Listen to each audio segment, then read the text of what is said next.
భగవాన్ శ్రీకృష్ణుడు ఇలా ఉపదేశిస్తారు: మీ అస్తిత్వం యొక్క లోతులను మీరు శోధించినప్పుడు మీరు అసంఖ్యాకమైన కోరికలు, అనేక ప్రార్థనలు మరియు అనంతమైన ఆలోచనలను చూస్తారు.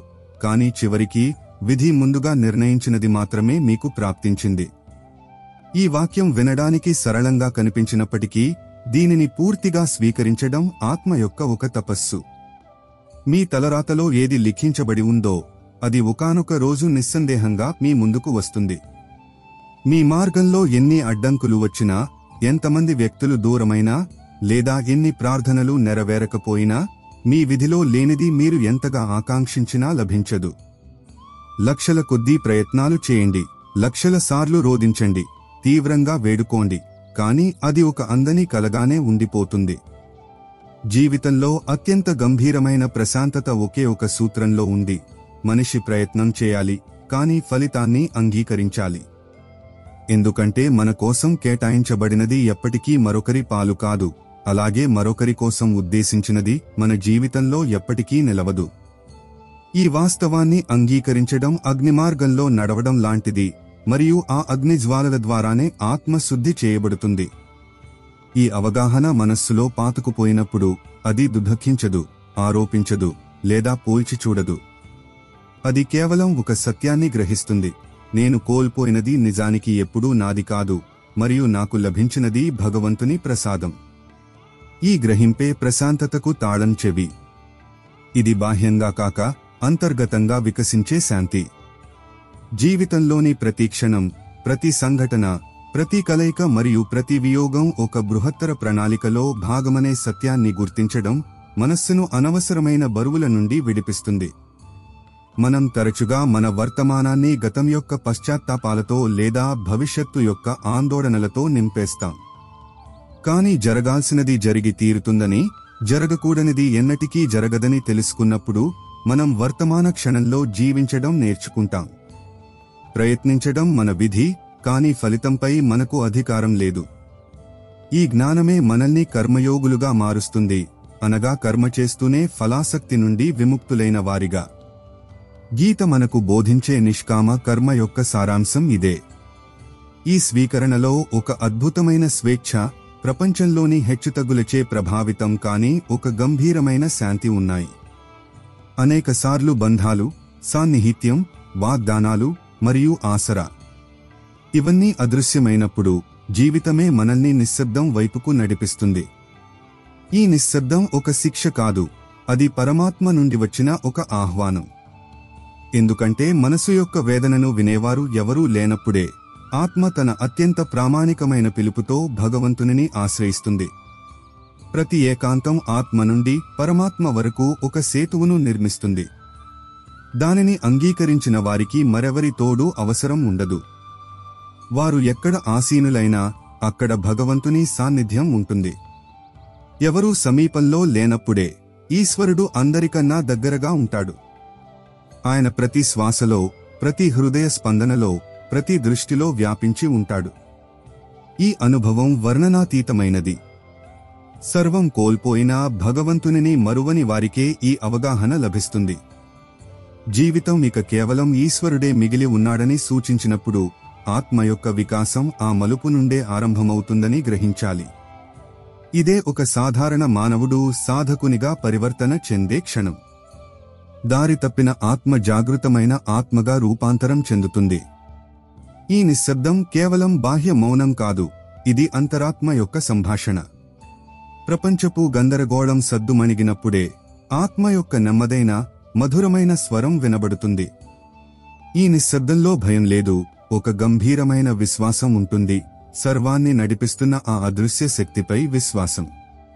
ఒంటరితనాన్ని శాపంగా పొరపడకండి, ఇది పరమాత్మతో వ్యక్తిగతంగా సమావేశమయ్యే ఒక సువర్ణావకాశం. ఈ ఏకాంతంలోనే ఆత్మ తన నిజ స్వరూపాన్ని తెలుసుకుంటుంది, తన ఆధారపడటాన్ని అర్థం చేసుకుంటుంది, మరియు చివరికి తాను ఎక్కడి నుండి ఉద్భవించిందో ఆ పరమ మూలంతో ఏకమవుతుంది. ఒక వస్తువు, ఒక బంధం, ఒక అవకాశం లేదా ఒక వ్యక్తి మన చేయి జారిపోయినప్పుడు మనం తరచుగా దానిని మనలో ఒక భారంగా మోస్తాము. కానీ అది మన విధిలో లేకపోతే అది ఎప్పటికీ మనతో శాశ్వతంగా నిలిచేది కాదు. ఒకవేళ అది వెళ్లిపోయిందంటే దాని నిష్క్రమణ మన ఆత్మ యొక్క పరిణామ ప్రయాణానికి అత్యవసరం. ప్రతి నష్టం, ప్రతి దూరం మరియు ప్రతి వియోగం ఆత్మను అగ్నిలో కాల్చి పరిశుభ్రం చేసే సాధనాలు. అందుకే వెళ్ళిపోయిన దానిని వెళ్ళనివ్వండి. విరిగిపోయిన దానిని విరిగినట్లే వదిలివేయండి. విరిగిన శకలాలు ఆత్మకు గుచ్చుకుంటాయి, కాని ఈశ్వరుడు ఎవరినీ అసంపూర్ణంగా వదిలిపెట్టడు. ఆయన ప్రతి నష్టం తరువాత ఒక కొత్త దానిని పంపుతాడు. కొన్నిసార్లు అనుభవాన్ని, కొన్నిసార్లు జ్ఞానాన్ని, కొన్నిసార్లు ఏకాంతంలో పరమాత్మ సాక్షాత్కారాన్ని. చేజారిపోయింది అత్యవసరమైనది కాదు. తోడుగా నిలవనిది భవిష్యత్తులో భాగం కాదు. అందువల్ల పోయిన దాని గురించి చింతించకండి.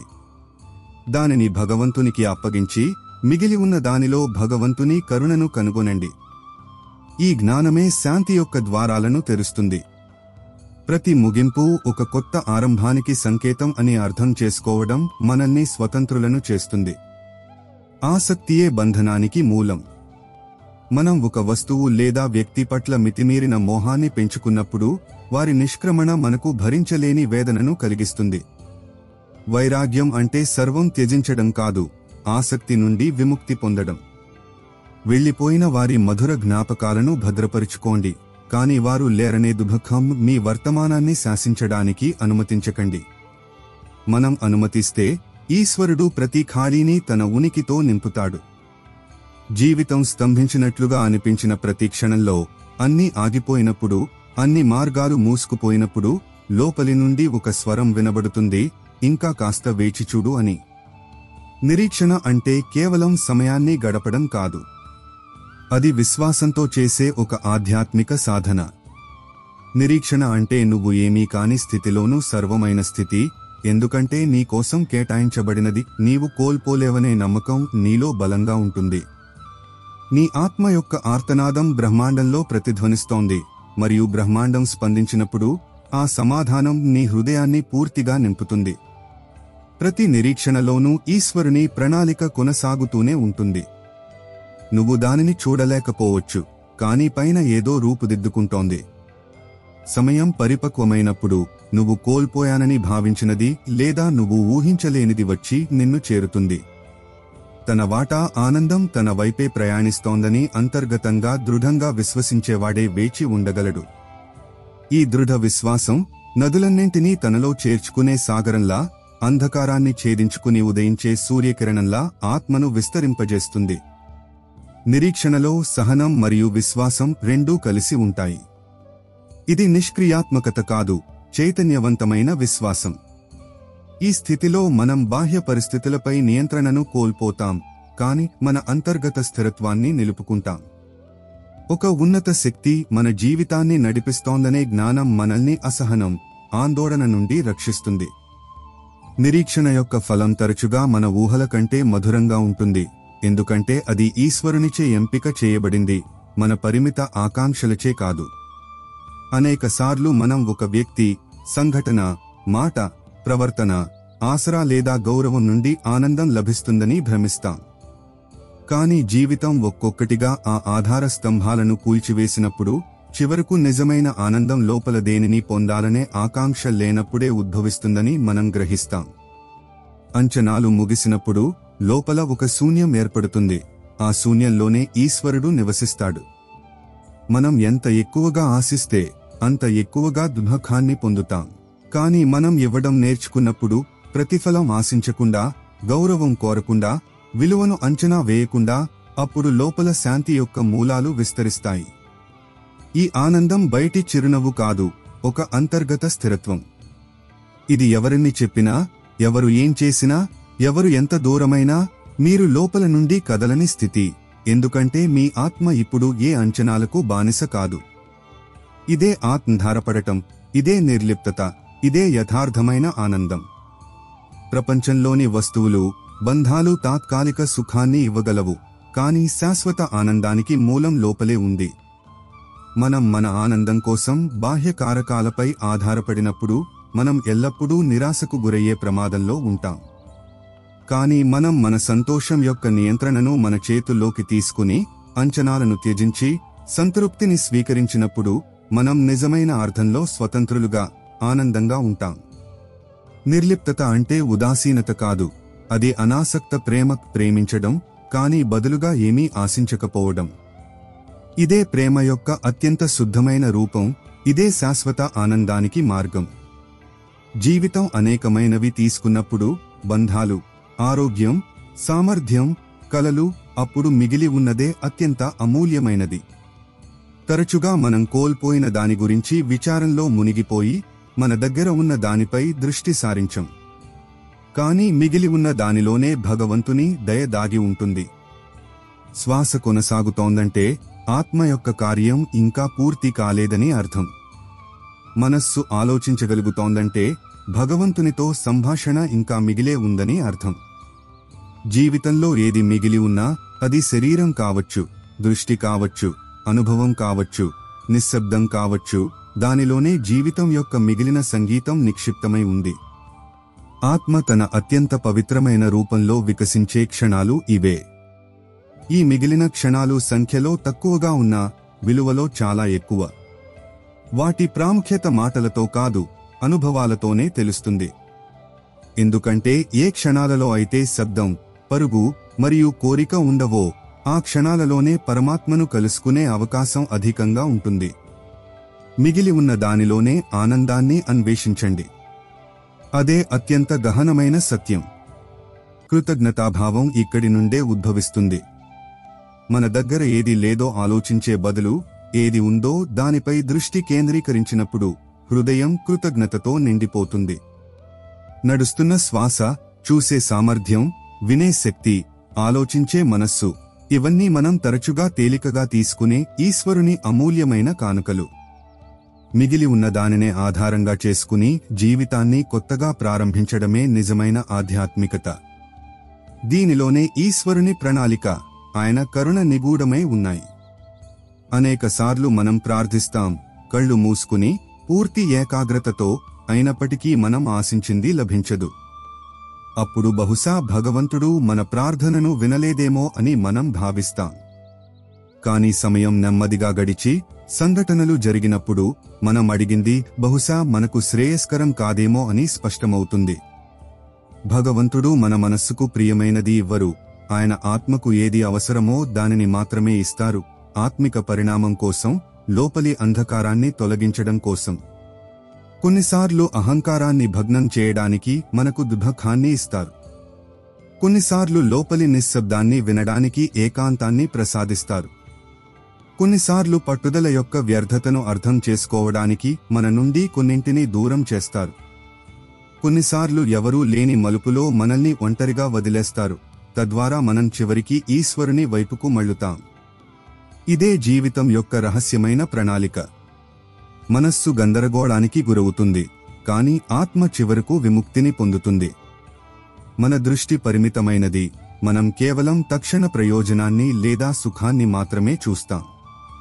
కానీ ఈశ్వరుని దృష్టి అనంతమైనది, ఆయన మన దూరదృష్టితో కూడిన శ్రేయస్సును చూస్తారు. ఆయన ప్రణాళిక మన అవగాహనకు అందనిది కావచ్చు, కానీ అది ఎల్లప్పుడూ మన మేలుకే ఉంటుంది. ప్రార్థనకు మన ఆకాంక్ష ప్రకారం సమాధానం రానప్పుడు నిరాశ చెందకుండా, ఈశ్వరుడు మనకు ఇంకా మెరుగైనది ఇవ్వాలని కోరుకుంటున్నారని లేదా మనల్ని ఏదైనా పెద్ద దుఃఖం నుండి కాపాడుతున్నారని విశ్వసించాలి. ఆయన సంకల్పంలో మన సంకల్పాన్ని కలపడమే నిజమైన శరణాగతి. జీవితం పదే పదే పరీక్షించినప్పుడు, సమాధానాలు దొరకనప్పుడు మరియు మార్గాలు మూసుకుపోయినప్పుడు, అప్పుడు ఒకే ఒక్క ఆధారం మిగిలి ఉంటుంది: సహనం. సహనం అంటే నిష్క్రియంగా వేచి ఉండటం కాదు, అది ప్రతి అంధకారానికి ఒక ముగింపు ఉంటుందనే విశ్వాసం. అది ఆత్మ ఫిర్యాదు లేకుండా ముందుకు సాగాలనే దృఢ సంకల్పం. నలువైపులా నిశ్శబ్దం ఆవరించినప్పుడు, ఎవరూ సమీపంలో లేనప్పుడు, అన్ని స్వరాలు మౌనమైనప్పుడు కూడా లోపల ఒక దీపం వెలుగుతూ ఉండాలి, అదే సహనం. ఆత్మను కాల్చి స్వర్ణంగా మార్చే అగ్ని ఇదే. సహనం తుఫానులలో కూడా తన మూలాలను వదలని వటవృక్షం లాంటిది. సహనం ఉన్నవారిని విధి ఓడించలేదు. ఎందుకంటే ఈ రోజు మూసుకున్న సమయమే రేపు ఒక అవకాశంగా మారుతుంది. ఈ రోజు మూసుకున్న ద్వారమే రేపు ఏదైనా అద్భుతానికి మార్గం కావచ్చు. సహనం ఆత్మ యొక్క పూజ, ఈశ్వరుడిని చూడకుండానే కేవలం విశ్వాసంతో పట్టుకుని ఉండటం. సహనం వహించడం కష్టం కావచ్చు, ప్రత్యేకించి పరిస్థితులు అత్యంత ప్రతికూలంగా ఉన్నప్పుడు. కాని ప్రతికూల పరిస్థితులలో కూడా సమతుల్యతను కాపాడుకోవడానికి సహాయపడే గుణం ఇదే. సహనం మనల్ని తొందరపాటు, ఆందోళనలో తీసుకునే తప్పుడు నిర్ణయాల నుండి కాపాడుతుంది. ప్రతిదానికి ఒక సరైన సమయం ఉంటుందని, ఆ సమయం కోసం వేచి ఉండటం అవసరమని ఇది మనకు నేర్పుతుంది. రాత్రి ఎంత దీర్ఘంగా ఉన్నా ఉదయం తప్పక వస్తుందని సహనం గల వ్యక్తికి తెలుసు.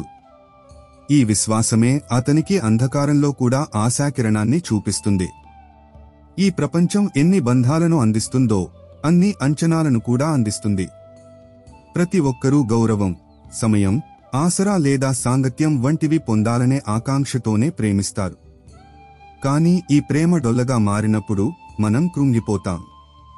అప్పుడు ఎవరూ అర్థం చేసుకోవడం లేదని, ఎవరికీ మనం అవసరం లేదని అనిపిస్తుంది. కానీ జీవితంలోని అతిపెద్ద వాస్తవం ఏమిటంటే, భగవంతుని ప్రేమ ఎప్పటికీ క్షీణించదు, ఎప్పటికీ విరగదు, ఎప్పటికీ షరతులు విధించదు.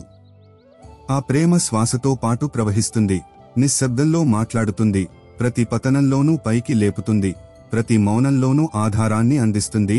ఆ ప్రేమ తల్లి ఒడి కన్నా మృదువైనది, తండ్రి నీడ కన్నా విశాలమైనది. ప్రపంచమంతా విడిచిపెట్టినా ఆ ప్రేమ మిగిలే ఉంటుంది. ఒక్కసారి ఆ ప్రేమను అనుభూతి చెందిన ఆత్మకు మరే ఇతర ప్రేమ అవసరం ఉండదు. ఆత్మకు పరిపూర్ణతను ప్రసాదించే అనుభవం ఇదే.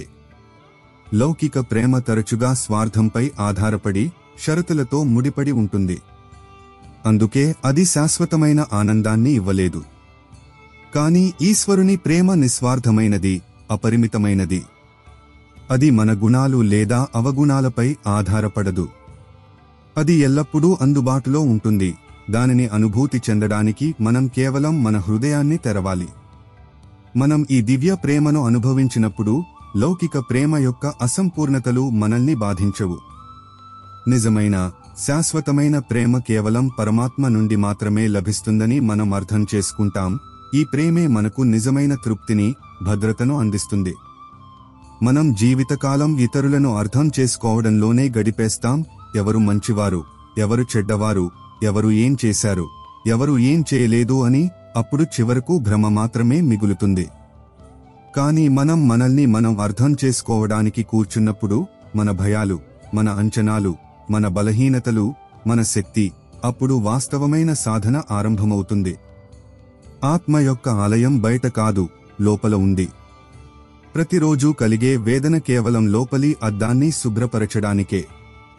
మనం ఇతరులలో లోపాలు వెతికినంత కాలం లోపలి అంధకారం తొలగిపోదు.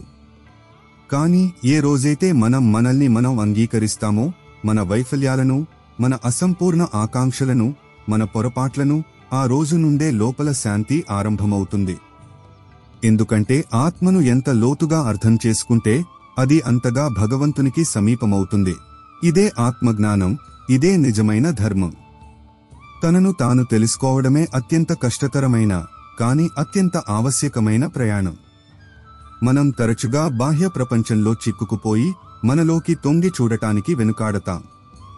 కానీ మన మనస్సు లోతుల్లో దాగి ఉన్న భయం, క్రోధం, అసూయ మరియు అహంకారాలను గుర్తించి అంగీకరించినంత వరకు మనం వాటి నుండి విముక్తి పొందలేం. ఆత్మ పరిశీలన మరియు ఆత్మ స్వీకృతి అనేవి ఆత్మ సంస్కరణకు మొదటి సోపానాలు. మనం మన లోపాలను అంగీకరించినప్పుడే వాటిని తొలగించడానికి ప్రయత్నించి మన ఆత్మను పవిత్రం చేసుకోగలం. జీవితంలో మనం తరచుగా ఎన్నో పట్టుకోవాలని చూస్తాం: బంధాలు, వ్యక్తులు, ప్రదేశాలు, జ్ఞాపకాలు, వాగ్దానాలు. కానీ కాలమనే నది ఒక్కొక్కటిగా అన్నింటినీ తనతో పాటు తీసుకుపోతుంది. అప్పుడు మనం కూర్చుని విలపిస్తాం, ఆలోచిస్తాం, అది నాదైతే ఎంత బాగుండేది, అది నన్ను విడిచి వెళ్లకుండా ఉంటే ఎంత బాగుండేది అని. కానీ వాస్తవం ఏమిటంటే, నువ్వు పోగొట్టుకోనిది ఎప్పటికీ నీది కాదు. నువ్వు పోగొట్టుకున్నది కేవలం ఈ జీవితంలో ఏదీ శాశ్వతం కాదని నీకు బోధించడానికే వచ్చింది. ఈ ప్రపంచం మార్పుల వేదిక. ఈ రోజు నీకు దగ్గరగా ఉన్నది రేపు దూరమవుతుంది. రేపు దూరంగా ఉన్నది బహుశా మళ్లీ సమీపానికి రావచ్చు, కానీ కేవలం ఒక అనుభవాన్ని ఇవ్వడానికే, శాశ్వతంగా నిలిచిపోవడానికి కాదు. అందుకే ఏదైనా కోల్పోయినవాడు తన జీవితంలో ఇప్పుడు ఒక ఖాళీ ఏర్పడలేదని, బదులుగా ఒక కొత్త అవకాశం ఉద్భవించిందని అర్థం చేసుకోవాలి. వెళ్ళిపోయిన దాని గురించి విచారించకు. ఉన్నదానికి స్వాగతం పలకాలి, అనుబంధంతో కాదు, లోభంతో కాదు, కేవలం తెరిచిన హృదయంతో. ఎందుకంటే నీది ఏదో అది నిన్నే అన్వేషిస్తూ వస్తుంది. నీది కానిది లక్ష కోరుకున్నా నీ చేతికి చిక్కదు. ఇదే జీవిత నియమం. ఇదే ఆత్మ యొక్క సమతుల్యత. అనాసక్తతతో కూడిన అభ్యాసం ఇక్కడి నుండే ప్రారంభమవుతుంది. ప్రపంచంలోని ప్రతి వస్తువు, ప్రతి బంధం నశ్వరమని మనం అర్థం చేసుకున్నప్పుడు వాటిపై మనం అనుచితమైన మోహాన్ని పెంచుకోము. అవి మన దగ్గర ఉన్నప్పుడు వాటిని ఆస్వాదిస్తాం. అవి వెళ్లిపోయినప్పుడు వాటికి శాంతంగా వీడ్కోలు పలుకుతాం. ఈ అవగాహన మనల్ని దుఃఖం నుండి కాపాడుతుంది మరియు జీవిత ప్రవాహంతో పాటు ప్రవహించడం నేర్పుతుంది. పట్టుకునే ప్రయత్నం మనల్ని బంధిస్తుంది. వదిలేసే భావన మనల్ని విముక్తులను చేస్తుంది. అనేకసార్లు మనం ఎంత మాట్లాడినా, ఎంతగా వివరించినా ఎదుటివారు మన భావనను గ్రహించలేరు. మాటలు నిస్సారంగా అనిపిస్తాయి, వివరణలు నిష్ఫలంగా తోస్తాయి. అప్పుడు మనస్సు గాయపడుతుంది, ఆత్మ అలసిపోతుంది.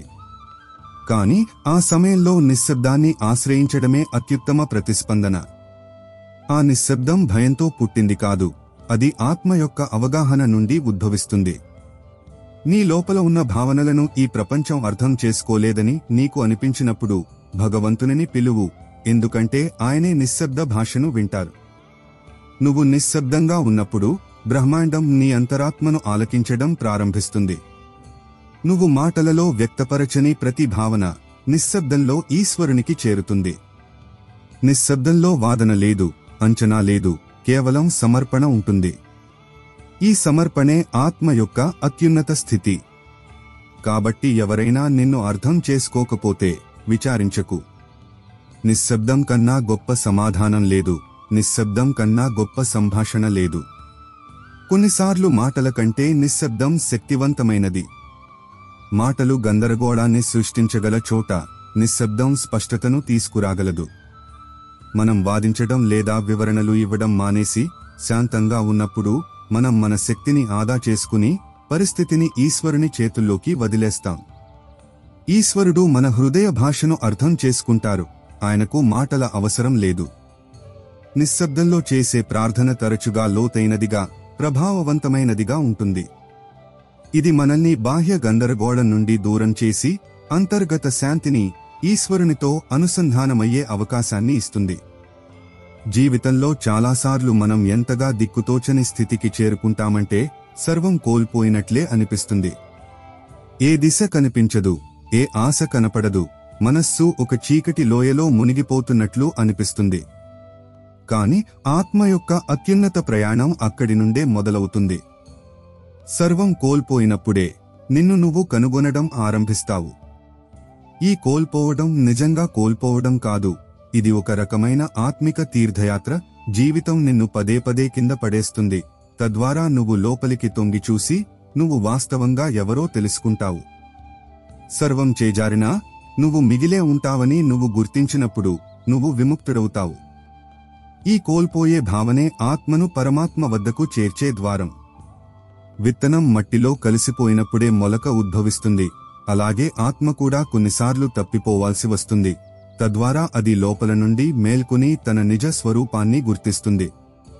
గందరగోళం మరియు దిశానిర్దేశం లేని క్షణాలు వాస్తవానికి ఆత్మకు అవకాశాలు.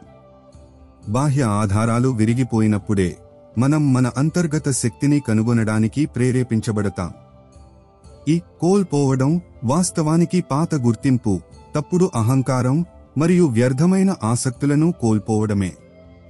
ఇవన్నీ పోయినప్పుడే ఆత్మ తన శుద్ధమైన, సనాతనమైన స్వరూపంలో వ్యక్తమవుతుంది. చీకటే వెలుగు యొక్క ప్రాముఖ్యతను అర్థం చేసుకోవడంలో సహాయపడుతుంది. అదేవిధంగా కోల్పోయే అనుభవమే మనకు మన అవినాశి స్వరూపం గురించి తెలియజేస్తుంది. ఈ ప్రపంచంలో ప్రతి ఒక్కరూ సంఘర్షణ పడుతున్నారు. కొందరు మాటలతో, కొందరు పరిస్థితులతో, కొందరు ఆత్మీయులతో, కొందరు తమతో తాము. కానీ అత్యంత గంభీరమైన విజయం బయట కాదు, లోపల ఉంటుంది. నొప్పిని ఓర్చుకున్నవాడు, నిర్లక్ష్యాన్ని అవగాహనగా మార్చుకున్నవాడు, అవమానాన్ని ఆత్మబలంగా మార్చుకున్నవాడు అతడే నిజమైన విజేత. ఓర్చుకోవడం బలహీనత కాదు, అది ప్రతి తుఫానును నిశ్శబ్దంగా దాటగల అంతర్గత శక్తి. ఓర్చుకునేవాడు విరిగిపోడు, లోతును సంతరించుకుంటాడు. నది రాళ్లతో ఢీకొట్టినా ప్రవహిస్తూనే ఉన్నట్లు ఓర్చుకోవడం నేర్చుకున్న ఆత్మ కాలం యొక్క ప్రతి పరీక్షను అధిగమిస్తుంది. అత్యంత అందమైన విషయం ఏమిటంటే, జీవితంలో ఎంతో ఓర్చుకున్నవాడు ఇతరులకు అత్యధిక ప్రశాంతతను అందిస్తాడు. అతని నిశ్శబ్దం కూడా ధైర్యాన్నిస్తుంది, అతని చూపులు కూడా ఆశీర్వాదాలుగా మారతాయి. కాబట్టి జీవితం నీకు ఓర్చుకునే పరీక్ష పెడుతుంటే, ఈశ్వరుడు నిన్ను బలవంతుడిని కాదు, గొప్పవాడిని చేస్తున్నారని తెలుసుకో. సహనశక్తి ఆత్మ యొక్క ఒక ముఖ్యమైన గుణం. ఇది ప్రతికూల పరిస్థితులలో కూడా శాంతంగా, స్థిరంగా ఉండగల సామర్థ్యాన్ని మనకు ఇస్తుంది. మనం ఫిర్యాదు చేయకుండా, తిరుగుబాటు చేయకుండా జీవితంలోని కష్టాలను అంగీకరించడం నేర్చుకున్నప్పుడు మన ఆత్మ పరిపక్వమవుతుంది. నొప్పి మనకు సానుభూతిని నేర్పుతుంది, అవమానం మనకు వినయాన్ని నేర్పుతుంది, నిర్లక్ష్యం మనకు ఆత్మనిర్భరతను నేర్పుతుంది. ఈ అనుభవాలు మనల్ని ఉపరితల ఆనందాల నుండి దూరం చేసి లోతైన శాంతి, అవగాహన వైపు నడిపిస్తాయి. ఓర్చుకునే సామర్థ్యం మనల్ని ఇతరుల పట్ల మరింత సున్నితంగా, కరుణామయులుగా చేస్తుంది. కొన్నిసార్లు మనం గడిచిన కాలంలోనే జీవిస్తాం. పదే పదే అదే పాత పుటను తిరగేస్తూ ఉంటాం, అవే సంఘటనలు, అవే మాటలు, అదే వియోగం. కానీ గతం ఇప్పుడు కేవలం ఒక స్మృతి, దానికి ఇప్పుడు వాస్తవికత లేదు. జారిపోయిన దానిని పట్టుకోవడం అంటే కాల నదిని వెనుకకు ప్రవహింపజేయాలని ప్రయత్నించడం లాంటిది. కానీ నీలో ఉన్నది ఆత్మ, చైతన్యం, అనుభవం, ప్రేమ, విశ్వాసం శాశ్వతమైనది. అది ఎప్పటికీ జారిపోదు. అది భగవంతుని అంశం, అది కాలానికి గాని, పరిస్థితులకు గాని బంధించబడదు. కాబట్టి నీ జీవితం ఎన్నో కోల్పోయి ఉంటే దానిని గడిచిన కాలంలో అన్వేషించకు. నీ లోపల వెతుకు. అక్కడ ఎల్లప్పుడూ స్థిరంగా ఉండే ఒక దివ్యత్వం ఉంది. ఆ స్థిరత్వమే నీకు శాంతిని ఇస్తుంది. అదే నీ నిజమైన ఆశ్రయం. బయట ఏదీ శాశ్వతం కాదు, వ్యక్తులు, ప్రదేశాలు, బంధాలు. కానీ లోపల ఉన్న సత్యం చెరగనిది. దానిని తెలుసుకో, దానిలో జీవించు, దానిలోనే నీ ప్రపంచాన్ని నిర్మించుకో. అదే ఆత్మ యొక్క నిజమైన సంపద.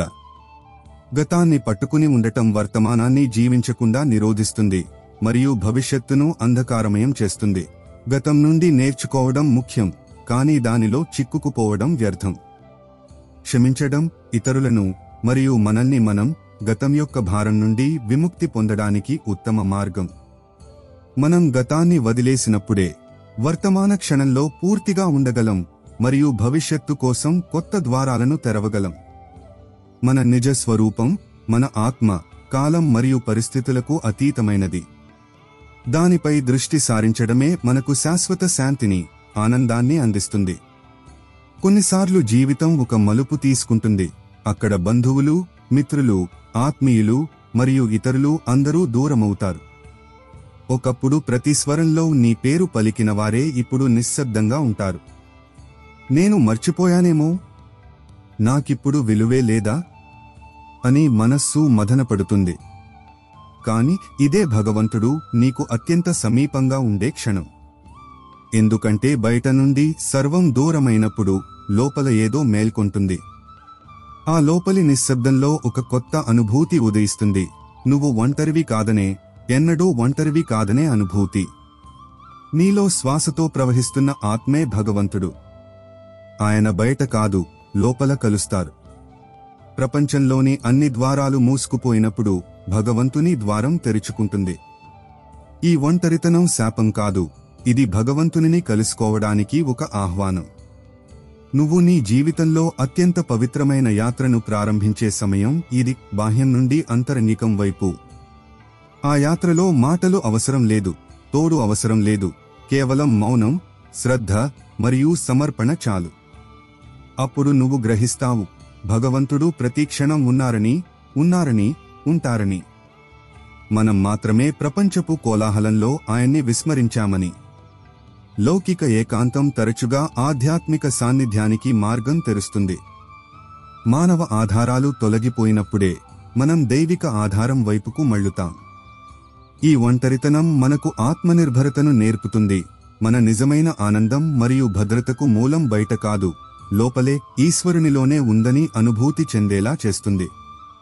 ఈ ఏకాంతంలో మనం ఈశ్వరుని ఉనికిని మరింత స్పష్టంగా అనుభూతి చెందగలం, ఆయనతో లోతైన బంధాన్ని ఏర్పరచుకోగలం. జీవితంలోని గాయాలు చాలా లోతైనవి. ఏ మాట వాటిని పూరించలేదు, ఏ బాహ్య ఔషధం పనిచేయదు. ఆత్మీయుల నుండి దెబ్బ తగిలినప్పుడు, నమ్మకాలు విరిగిపోయినప్పుడు, ప్రేమ బాధగా పరిణమించినప్పుడు, అప్పుడు కేవలం కాలమే గాయాన్ని మాన్పుతుంది. కాని కాలం కూడా ఆత్మ దానిని అంగీకరించినప్పుడే ప్రభావం చూపుతుంది. ఆత్మ ప్రతి వియోగాన్ని నెమ్మదిగా జీర్ణించుకుంటుంది, ప్రతి బాధను మౌనంలో దాచుకుంటుంది. నువ్వు ఏడుస్తున్నప్పుడు ఎవరూ వినకపోతే ఆత్మ నీ కన్నీళ్లను భగవంతుని పాదాల వద్దకు తీసుకువెళ్తుంది. నువ్వు నిశ్శబ్దంగా సహించినప్పుడు నీ ప్రతి మౌన పదం విశ్వంలో ప్రతిధ్వనిస్తుంది. ఇదే ఆత్మశక్తి, అది అదృశ్యంగా ఉంటూనే నిన్ను నిలబెడుతుంది. కాబట్టి జీవితం నిన్ను విరగొట్టినప్పుడు నీ ఆత్మతో అనుసంధానం అవ్వు. అక్కడే అత్యంత గంభీరమైన ఆధారం లభిస్తుంది. కాలం నీ గాయాలను మాన్పుతుంది, ఆత్మ నీకు కొత్త దృక్పథాన్ని ఇస్తుంది, నీ దుఃఖంలో కూడా భగవంతుని కృపను చూడగల దృక్పథాన్ని. భావోద్వేగ గాయాలను మాన్పడానికి సమయం అవసరం, కానీ కేవలం సమయం సరిపోదు. మనం ఆ గాయాలను అంగీకరించాలి, వాటి నుండి నేర్చుకోవాలి మరియు చివరికి వాటిని క్షమించాలి. ఆత్మకు స్వస్థత చేకూర్చే అద్భుతమైన సామర్థ్యం ఉంది.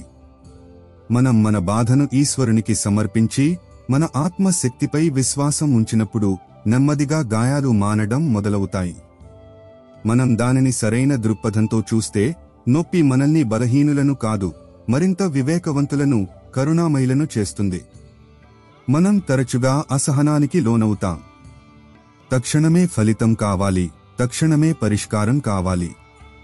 మన ప్రార్థనలను పదే పదే చేస్తాం, కానీ స్పందన రాదు. భగవంతుడు మన మాట వినడం లేదేమో అని భావిస్తాం. కానీ లోతుగా గ్రహించిన ఆత్మకు తెలుసు, భగవంతుడు ఎన్నడూ ఆలస్యం చేయరు, ఆయన కేవలం సరైన సమయంలోనే కార్యం చేస్తారు. ఆ సమయం మన అవగాహనకు అతీతమైనది. ఆయన ప్రతి సంఘటనకు ఒక నిర్దిష్ట క్షణాన్ని నిర్ణయించి ఉంటారు. ఆ క్షణానికి ముందు ఏదీ జరగదు. విత్తనం మొలకెత్తడానికి ఒక నిర్దిష్ట ఋతువు అవసరమైనట్లు జీవితంలోని ప్రతి సంఘటనకు ఒక నిర్ధారిత సమయం ఉంటుంది.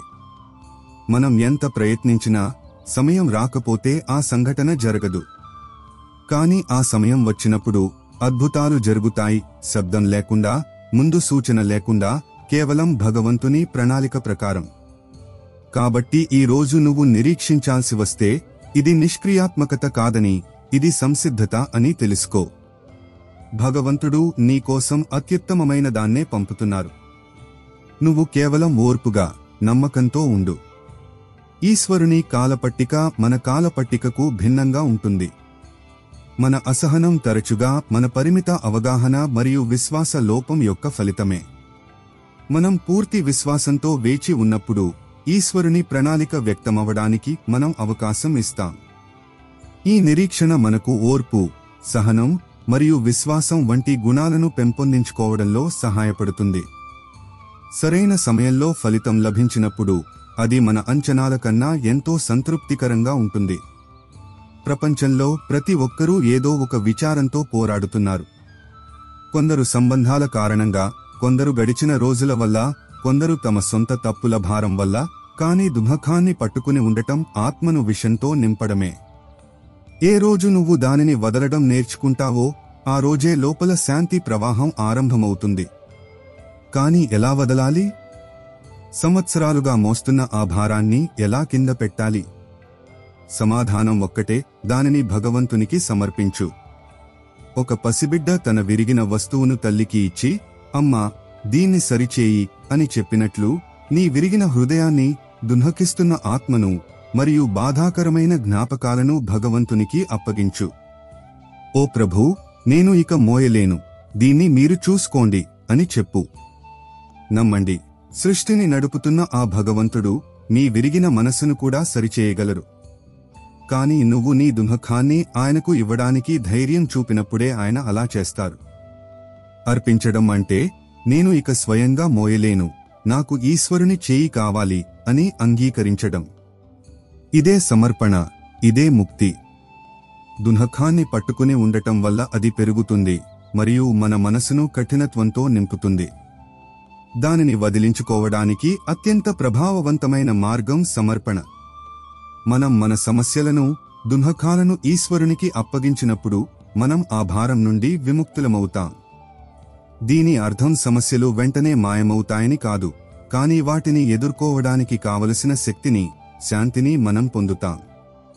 సమర్పణ మనం ఒంటరిగా లేమని, ఈశ్వరుడు మనల్ని చూసుకుంటున్నారని విశ్వాసాన్నిస్తుంది. వృద్ధాప్యం ఒక శాపం కాదు, ఇది ఆత్మ యొక్క జాగృతి ప్రయాణం. శరీరం యొక్క శక్తులు క్షీణించడం ఆరంభించినప్పుడు, కళ్ళు మసకబారడం మొదలైనప్పుడు మరియు జ్ఞాపకాలు వెనుకబడిపోవడం మొదలైనప్పుడు, అప్పుడు ఆత్మ సూర్యుడు ఉదయించడం ప్రారంభిస్తాడు. జీవితం యొక్క ప్రారంభం బాహ్య ప్రపంచంతో జరుగుతుంది, కానీ అంతం అంతర్గత ప్రపంచంలో ఉంటుంది. అందుకే వయసు పెరిగే కొద్దీ వ్యక్తి నిశ్శబ్దాన్ని ఇష్టపడతాడు, ధ్యానంలో లీనమవుతాడు మరియు గడిచిన సమయాన్ని కొత్త భావనతో చూడటం ప్రారంభిస్తాడు. ఇది ఆత్మ యొక్క పునర్జన్మ, ఒక కొత్త దృక్పథం, ఒక కొత్త లోతు. ఇక్కడ జీవితంలోని దుఃఖాలు కూడా పాఠాలు నేర్పుతున్నట్లు, ఒంటరితనం కూడా సాధనలా అనిపిస్తుంది. వృద్ధాప్యం ఆత్మను తన అత్యంత సమీపంలోకి తీసుకువెడుతుంది, భగవంతుని సమీపంలోకి. కాబట్టి శరీరం ఇప్పుడు అలసిపోతుంటే భయపడకండి. ఇది ఇప్పుడు ఆత్మ మాట్లాడాలని కోరుకుంటున్నదానికి సంకేతం. దాని మాటలను వినండి, దాని నిశ్శబ్దాన్ని అర్థం చేసుకోండి. అదే నిజమైన జీవితం, అదే అంతిమ శాంతి. వృద్ధాప్యాన్ని శారీరక క్షీణతగా చూడటానికి బదులుగా ఆత్మిక ఉన్నతికి అవకాశంగా చూడాలి. బాహ్య ప్రపంచం యొక్క పరుగు తగ్గినప్పుడు అంతర్గత ప్రయాణానికి ఎక్కువ సమయం, శాంతి లభిస్తాయి. ఈ స్థితిలో జీవిత అనుభవాల సారాంశం అర్థమవుతుంది మరియు భౌతిక వస్తువుల క్షణభంగురత్వం స్పష్టమవుతుంది. ధ్యానం, చింతన మరియు ఈశ్వర స్మరణకు ఇది ఉత్తమ సమయం. శరీరం బలహీనపడినా ఆత్మ మరింత ప్రకాశవంతంగా మరియు ఈశ్వరునికి సమీపంగా మారగలదు. జీవితంలో ఎంతో సహించిన తర్వాత కూడా ఎవరూ అర్థం చేసుకోనప్పుడు, మాటలు నిరుపయోగంగా అనిపించినప్పుడు మరియు అలసట ఎముకల నుండి కాకుండా ఆత్మ నుండి వచ్చినప్పుడు, అప్పుడు లోపలికి ప్రవేశించే సమయం ఆసన్నమైందని గ్రహించండి. ఈ ప్రపంచం నిన్ను ఎన్నడూ పూర్తిగా అర్థం చేసుకోలేదు, ఎందుకంటే ఇది కేవలం నీ కర్మలను చూస్తుంది, నీ ఆత్మను కాదు. కానీ నువ్వు నీ లోపలి కళ్ళు తెరిచినప్పుడు అక్కడ ఒక శాంతమైన, స్థిరమైన జ్యోతి వెలుగుతూ ఉంటుంది. అది ఎన్నడూ ఆరిపోలేదు, ఎన్నడూ ఆరిపోదు. అదే ఆత్మజ్యోతి, అదే ఈశ్వరుని నివాసం. నువ్వు అక్కడికి చేరినప్పుడు నువ్వు ఎవరితోనూ ఫిర్యాదు చేయవు, ఎవరి నుండి ఏమీ ఆశించవు, ఎందుకంటే అప్పుడు నీకు తెలుస్తుంది ఉన్నదంతా లోపలే ఉందని. ఇదే ఆత్మ సాక్షాత్కారం యొక్క ఆరంభం. మనసు బాహ్య ప్రపంచం నుండి దృష్టిని మళ్లించి ఆత్మ యొక్క ఇంటికి తిరిగి వచ్చినప్పుడే ప్రశాంతతను పొందుతుంది. అక్కడ లభించేది ఏ వ్యక్తి ఇవ్వడు, అది నిన్ను పరిపూర్ణతతో నింపే భగవంతుని సాన్నిధ్యం. బాహ్య ప్రపంచం నుండి గుర్తింపు మరియు అవగాహన ఆశించడం తరచుగా నిరాశనే ఇస్తుంది. నిజమైన అవగాహన మరియు శాంతికి మూలం లోపలే ఉంది. మనం బాహ్య ఆమోదం కోసం వెతకడం మానేసి మన లోపల ఉన్న ఆత్మ మరియు పరమాత్మతో అనుసంధానమైనప్పుడు మనం నిజమైన అంగీకారం, శాంతిని పొందుతాం. జీవితంలో మనం ఎల్లప్పుడూ సంఘర్షిస్తూనే ఉంటాం, మన ఆలోచనలతో, మన అహంకారంతో, మన గతంతో, బంధాలతో మరియు ప్రపంచపు అంచనాలతో. కానీ ప్రతి పోరాటం అవసరం లేదని, ప్రతి విజయం మనకు శాంతిని ఇవ్వదని మనం గ్రహించిన క్షణంలో మనం పరాజయాన్ని అంగీకరించే ధైర్యం చేస్తాం. ఆ పరాజయమే అత్యంత పవిత్రమైనది. పరాజయాన్ని అంగీకరించడం ఈ ప్రపంచం ముందు కాదు, మన లోపలి గర్వం ముందు. మనం భగవంతుని ముందు తలవంచినప్పుడు అది పరాజయం కాదు, ఆత్మసమర్పణ. ఈ సమర్పణే మనల్ని అంతర్గత లోతుల్లోకి తీసుకెళ్తుంది. అక్కడ భయంగాని, దుఃఖంగాని ఉండదు. ఇది నువ్వు సర్వం చేయలేవని అంగీకరించి భగవంతునితో ఇక నువ్వే చూసుకో అని చెప్పే స్థితి. ఇదే ఆత్మిక విజయం, ఇక్కడి నుండే నీ కొత్త జీవితం ఆరంభమవుతుంది, భారం నుండి విముక్తమై భగవంతుని కృపతో నిండిన జీవితం. అహంకారమే మనల్ని నిరంతరం సంఘర్షణ మరియు పోటీలలో చిక్కుకునేలా చేస్తుంది. మనం సర్వశక్తిమంతులం కాదని, ప్రతి పరిస్థితిపై మనకు నియంత్రణ లేదని అంగీకరించినప్పుడు మనం అహంకారాన్ని వదిలేయగలుగుతాం. ఈశ్వరుని ముందు సమర్పించుకోవడం బలహీనత కాదు, నిజమైన శక్తికి చిహ్నం. ఇది మనల్ని వ్యర్థమైన పోరాటాల నుండి కాపాడుతుంది మరియు ఈశ్వరుని ప్రణాళికపై విశ్వాసం ఉంచడం నేర్పుతుంది. మనం మన సంకల్పాన్ని ఈశ్వరుని సంకల్పానికి అధీనం చేసినప్పుడు మనం నిజమైన శాంతి, విముక్తిని పొందుతాం. ఈ ప్రపంచంలో ప్రతి ఒక్కరూ విశ్లేషిస్తారు, ఎవరు ఏమి చేయగలరు, ఎవరి ఉపయోగం ఏమిటి, ఎవరు ఎంత అవసరం అని. కానీ ఆత్మ యొక్క విలువ ఏ కార్యంతోనూ కాదు, దాని ఉనికితోనే ఉంటుంది. ఎవరైనా నిన్ను ఉపేక్షించినప్పుడు, నీ అస్తిత్వాన్ని చిన్నదిగా భావించినప్పుడు, నీ మంచిని పట్టించుకోనప్పుడు విచారించకు. ఈ ప్రపంచం పరిమిత దృష్టితో చూస్తుంది, కానీ భగవంతుడు అపరిమిత దృష్టితో చూస్తారు. ఒకవేళ ఏ ప్రదేశంలోనైనా నీ విలువను అర్థం చేసుకోకపోతే, అది ఈశ్వరుడు నిన్ను అక్కడి నుండి తొలగించి నీకు ఆదరణ, గౌరవం మరియు నిజమైన సాన్నిహిత్యం లభించే చోటికి తీసుకెళ్తున్నారనడానికి సంకేతం. ఆత్మ ప్రయాణం కేవలం సహించడానికి మాత్రమే కాదు, అది గౌరవం పొందడానికి కూడా అర్హమైనది. కానీ ఆ గౌరవం నిన్ను నువ్వు అర్థం చేసుకున్నప్పుడు, నీ లోపలి తేజస్సును గుర్తించినప్పుడు వస్తుంది. అందుకే నిన్ను నువ్వు తక్కువగా అంచనా వేసుకోకు. నీ విలువ భగవంతుని చేతుల్లో లిఖించబడి ఉంది, ప్రపంచపు భాషలో కాదు. మన విలువను ఇతరుల అభిప్రాయాలపై ఆధారపరచడం ఆత్మగౌరవ లోపాన్ని సూచిస్తుంది. మన నిజమైన విలువ మన బాహ్య కార్యాలు లేదా విజయాలలో కాదు, మన అంతర్గత స్వరూపంలో, మన ఆత్మలో ఉంది. అది ఈశ్వరుని అంశం. మనం మన ఈ దివ్య స్వరూపాన్ని గుర్తించినప్పుడు మనకు బాహ్య గుర్తింపు అవసరం ఉండదు. ఈశ్వరుడు మనల్ని ఎల్లప్పుడూ మన వాస్తవ విలువ ప్రకారం చూస్తారు మరియు మన ఆత్మ వికాసం జరిగే చోటనే మనల్ని స్థిరపరుస్తారు. జీవితంలో అతిపెద్ద ఆఘాతం ఎప్పుడు తగులుతుందంటే, మనం ఎవరినైతే అత్యధికంగా విశ్వసించామో వారే మనల్ని విడిచి వెళ్ళినప్పుడు, కారణం లేకుండా, వివరణ లేకుండా, కేవలం నిశ్శబ్దంగా. ఎక్కడ పొరపాటు జరిగిందో అని మనం ఆలోచిస్తూ ఉండిపోతాం. కానీ ఇదే ఈశ్వరుని కరుణ దాగి ఉన్న క్షణం. అన్ని ఆధారాలు దూరమైనప్పుడు పరమ ఆధారం స్వయంగా ముందుకు వస్తుంది.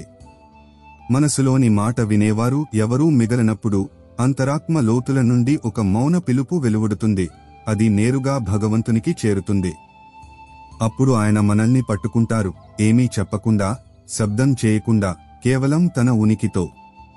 ఆ నిశ్శబ్దంలో ఉన్న శక్తి ఏ మాటలోనూ లేదు. ఆ సాన్నిధ్యంలో ఉన్న ప్రశాంతత ఏ మనిషి నుండి లభించదు. కాబట్టి ఆత్మీయులు దూరమైనప్పుడు కృంగిపోకు, చిరునవ్వు నవ్వు, ఎందుకంటే ఇప్పుడు ఎన్నడూ వీడని, ఎన్నడూ మారని అత్యంత పవిత్రమైన తోడు దొరికే సమయం ఆసన్నమైంది. నమ్మక ద్రోహం యొక్క నొప్పి చాలా లోతైనది, కానీ తరచుగా ఈ నొప్పే మనల్ని ఈశ్వరునికి అత్యంత దగ్గరగా తీసుకువెడుతుంది. మానవ బంధాలు విఫలమైనప్పుడే మనం ఆత్మ యొక్క పరమాత్మతో ఉన్న ఆ అవినాశి బంధం వైపుకు తిరుగుతాం. ఈశ్వరుని ఆధారం అత్యంత దృఢమైనది, శాశ్వతమైనది. పరిస్థితులు ఎంత ప్రతికూలంగా ఉన్నా ఆయన మనల్ని ఎన్నడూ విడిచిపెట్టరు. ఆత్మీయులు దూరమవడం, నిజమైన విడదీయరాని బంధం కేవలం ఈశ్వరునితోనే సాధ్యమని మనకు నేర్పుతుంది. దీపం వెలిగినప్పుడు అది తన ఉనికి గురించి చింతించదు, అది కేవలం కాంతిని ప్రసరిస్తుంది.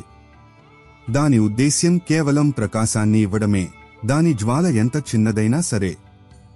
అలాగే ఆత్మ యొక్క కార్యం కూడా అదే, అంధకారంలో కూడా ఆశ అనే జ్వాలను వెలిగించడం. జీవితం కఠినంగా ఉన్నప్పుడు, పరిస్థితులు నీకు ప్రతికూలంగా ఉన్నప్పుడు మరియు ఆత్మీయుల నిర్లక్ష్యం మనసును కాల్చివేస్తున్నప్పుడు ఈ జ్వాల నిన్ను సజీవంగా ఉంచుతుంది. కానీ ఆ జ్వాల లోపల విశ్వాసం అనే తైలం ఉన్నప్పుడే వెలుగుతుంది. ఈ విశ్వాసమే ఆత్మ యొక్క శక్తి. జరుగుతున్నది ఈశ్వరుని ప్రణాళిక అనే విశ్వాసం. ఇప్పుడు ఉన్న చీకటి అంతం కాదనే విశ్వాసం. ఈ విశ్వాసం చివరి వరకు నిలిచి ఉన్నప్పుడు ఆత్మ ఒక దైవిక ప్రకాశంగా మారుతుంది.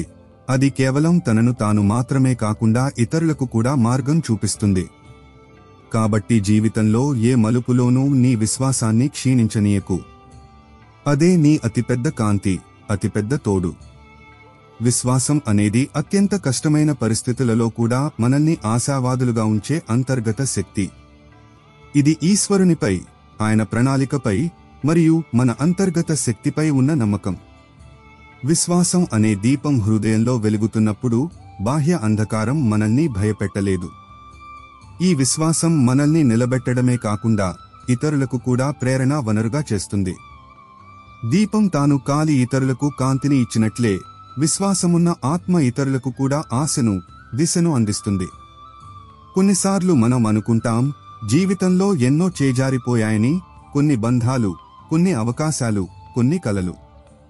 అప్పుడు పశ్చాత్తాపం అనే మేఘం మనసులో కమ్ముకుంటుంది. అది రాబోయే ప్రతి క్షణాన్ని కప్పివేస్తుంది. కానీ వాస్తవం ఏమిటంటే, జీవితంలో ఏదీ నిజంగా నశించదు. అది కేవలం రూపాన్ని మార్చుకుని, సమయాన్ని మార్చుకుని తిరిగి వస్తుంది. అసంపూర్ణంగా మిగిలిపోయిన ఆ ప్రేమ, ఎన్నడూ లభించని ఆ గౌరవం మరియు జారిపోయిన ఆ అవకాశం అన్నీ మళ్లీ వస్తాయి. కానీ మనం లోపల నుండి సంసిద్ధులమైనప్పుడు. ఈ సంసిద్ధత బాహ్యమైనది కాదు, ఇది ఆత్మ యొక్క ఒక సూక్ష్మ ప్రక్రియ. విత్తనం మొలకగా మారడానికి మట్టి లోపల సమయం అవసరమైనట్లు, మన ఆకాంక్షలు ఫలాలుగా మారడానికి అంతర్గత పరిపక్వత అవసరం. ఈ పరిపక్వత వచ్చినప్పుడు ప్రతి కోల్పోయిన క్షణం ఒక కొత్త అర్థంతో తిరిగి వస్తుంది, ఆ సమయంలో అర్థం కాని అర్థంతో. కాబట్టి ఓర్పుతో, ఈశ్వరునిపై నమ్మకంతో ఉండు. నీది ఏదో అది ఎన్నడూ పోదు. బ్రహ్మాండంలో శక్తి నిత్యత్వ నియమం ప్రకారం ఏదీ నాశనం కాదు, కేవలం రూపాంతరం చెందుతుంది. అదేవిధంగా మన కర్మలు మరియు ఆకాంక్షల ఫలాలు కూడా ఎన్నడూ నశించవు. అవి సరైన సమయంలో, సరైన రూపంలో మన ముందు వ్యక్తమవుతాయి. మన అంతర్గత సంసిద్ధత మరియు అర్హతే ఆ సరైన సమయాన్ని నిర్ధారిస్తాయి. పశ్చాత్తాపపడటానికి బదులుగా మనం మన ఆత్మను పరిపక్వం చేయడంపై దృష్టి పెట్టాలి. మనం సిద్ధంగా ఉన్నప్పుడు మనది ఏదో అది మనకు తప్పక లభిస్తుంది, తరచుగా మునుపటి కంటే మెరుగైన రూపంలో. ఎక్కువ మాట్లాడటం తేలిక, కానీ నిజమైన బంధం నిశ్శబ్దం కూడా సంభాషణగా మారే చోట ఉంటుంది. జీవితంలోని అత్యంత గంభీరమైన విషయాలు మాటలతో కాదు, నిశ్శబ్దంతో చెప్పబడతాయి. ఎదుటివారు నీ మనసు లోతును చెప్పకుండానే గ్రహించగలిగినప్పుడు మాత్రమే ఆ నిశ్శబ్దం ఫలవంతమవుతుంది. అలాంటివారు చాలా అరుదు, కానీ జీవితంలో ఒక్కరైనా అలాంటివారు లభిస్తే అది భగవంతుని ప్రత్యేక కరుణ అని భావించు. ఎందుకంటే ఆత్మభారాన్ని స్వయంగా ఆత్మ మార్గంలో ఉన్నవారే అర్థం చేసుకోగలరు. అలాంటి బంధాలలో అంచనాలుగాని, ఆరోపణలుగాని ఉండవు. కేవలం మనం ఒకరినొకరు ఆత్మతో తెలుసుకున్నామనే నిశ్శబ్ద అంగీకారం ఉంటుంది. ఈ రోజు నీ జీవితంలో అలాంటివారు ఎవరూ లేకపోతే విచారించకు. ఇది ఇప్పుడు సర్వం తెలిసిన, సర్వం గ్రహించే నిజమైన తోడును, స్వయంగా భగవంతునిని కలిసే సమయం ఆసన్నమైందని సూచన.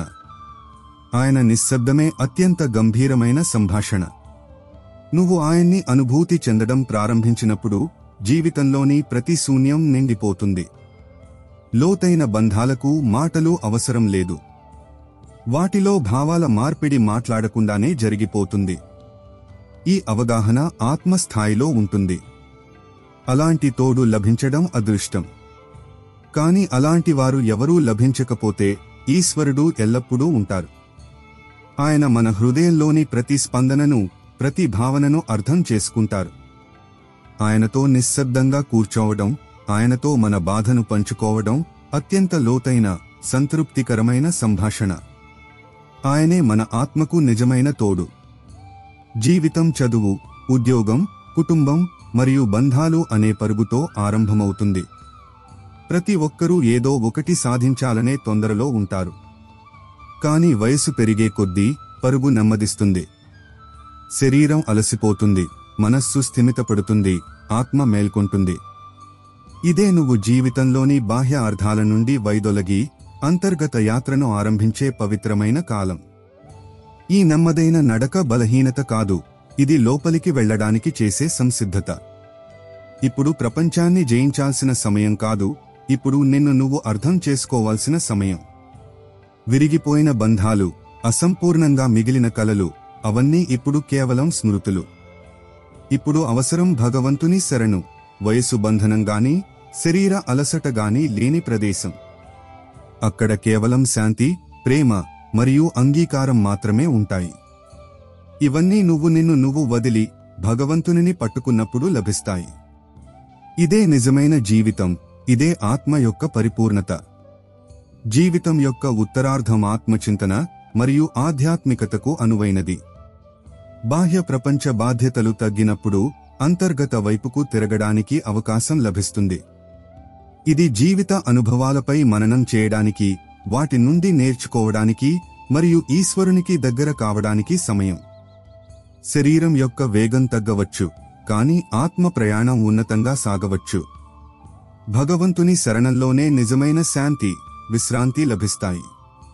ప్రియమైన వ్యక్తి జీవితం నుండి దూరమైనప్పుడు, అది దూరం వల్ల కావచ్చు, మరణం వల్ల కావచ్చు, లేదా భావోద్వేగ చల్లదనం వల్ల కావచ్చు, జీవితంలో ఒక భాగం శూన్యంగా అనిపిస్తుంది. కానీ నిజంగా కలిపింది ఎన్నడూ పోదు. అది నీలో నిలిచిపోతుంది, జ్ఞాపకంగా, అనుభవంగా, భావంగా. నువ్వు వారి లేమిలో కూడా వారి ఉనికిని అనుభూతి చెందుతావు. వారి చిరునవ్వు, వారి మాటలు, వారి స్పర్శ అన్నీ నీలో సజీవంగా ఉంటాయి. నువ్వు లోపలి కళ్లతో చూసినప్పుడు ఎవరూ నిజంగా వెళ్లిపోరని తెలుసుకుంటావు. వారు కేవలం నువ్వు వారిని గుర్తించే రూపాన్ని విడిచిపెడతారు. ఆత్మ ప్రయాణంలో ప్రతి అనుబంధం ఒక పాఠం, ప్రతి వియోగం ఒక కొత్త అధ్యాయం. కాబట్టి ఎవరినైనా కోల్పోతే విచారించకు. నిశ్శబ్దంగా నీలో ఉన్న ఆ ఆత్మతో మాట్లాడు. అది వింటుంది, అది చూస్తుంది, మరియు భగవంతుని సాన్నిధ్యంలో అది నిన్ను ఎల్లప్పుడూ ఆవరించి ఉంటుంది. భౌతిక శరీరం నశ్వరమైనది, కాని ఆత్మ అమరమైనది. ప్రేమ బంధం శరీరానికి అతీతంగా ఆత్మతో ఉంటుంది. కాబట్టి ప్రియమైన వ్యక్తి శరీరాన్ని విడిచిపెట్టినప్పుడు కూడా ఆత్మ బంధం కొనసాగుతుంది. వారు మన జ్ఞాపకాలలో, మన హృదయంలో మరియు మన ఆలోచనలలో జీవించి ఉంటారు. వారి ఆత్మ శాంతి కోసం ప్రార్థించడం, వారితో గడిపిన మంచి క్షణాలను గుర్తు చేసుకోవడం మనకు ప్రశాంతతను ఇస్తుంది. వారి నిష్క్రమణ మనకు జీవితం యొక్క నశ్వరత్వాన్ని బోధిస్తుంది మరియు మన ఆత్మిక స్వరూపంతో అనుసంధానమవడానికి ప్రేరేపిస్తుంది. జీవితంలోని మాటలు అంతమైనప్పుడు, ప్రతివాదన విఫలమైనప్పుడు మరియు కళ్ళు ఏడ్చి ఏడ్చి ఎండిపోయినప్పుడు, అప్పుడు లోపల ఒక విచిత్రమైన నిశ్శబ్దం వ్యాపిస్తుంది. ఆ నిశ్శబ్దమే భగవంతుడు లోపలికి ప్రవేశించే ద్వారం. వినేవారు ఎవరూ లేనప్పుడు ఈశ్వరుడు స్వయంగా నీలో కూర్చుని నీ ప్రతి మాటను వింటారు, మధ్యలో ఆపకుండా, ఏమీ అడగకుండా, ఏ షరతూ పెట్టకుండా. ఆయన సంభాషణ మాటలలో కాదు, అనుభూతిలో ఉంటుంది. నువ్వు ఏడిస్తే ఆయన నిశ్శబ్దంగా నిమురుతారు. నువ్వు నిశ్శబ్దంగా ఉంటే ఆయన లోపల ప్రతిధ్వనిస్తారు. నువ్వు అలసిపోయినప్పుడు ఆయన తన శక్తితో నిన్ను నిలబెడతారు. ఇదే నిశ్శబ్ద భాష, ఇక్కడ అతిపెద్ద ప్రేమ వ్యక్తపరచబడుతుంది. కాబట్టి జీవితంలో నువ్వు అందరి నుండి వేరుపడిపోయినప్పుడు భయపడకు. భగవంతునితో మాట్లాడే సమయం వచ్చిందని అర్థం చేసుకో. ఈ సంభాషణ ఎన్నడూ అసంపూర్ణంగా ఉండదు. ఇది ఆత్మకు మరెవరూ ఇవ్వలేని ప్రశాంతతను ఇస్తుంది. కొన్నిసార్లు జీవితం నిన్ను పదే పదే భగ్నం చేస్తుంది, ఆత్మీయుల నుండి దూరం చేస్తుంది, కలలను చిన్నాభిన్నం చేస్తుంది మరియు నిన్ను ఒంటరిగా వదిలివేస్తుంది. నాకే ఎందుకిలా జరుగుతోంది అని నువ్వు ఆలోచిస్తావు. కాని వాస్తవం ఏమిటంటే, నువ్వు లోపల నుండి శూన్యమయ్యేంతవరకు భగవంతుడు నిన్ను నింపలేడు. నీ మనస్సు, నీ అహంకారం, నీ అంచనాలు ఇవన్నీ నిండి ఉంటే అందులో ఈశ్వరుడు ఎక్కడ నివసిస్తారు?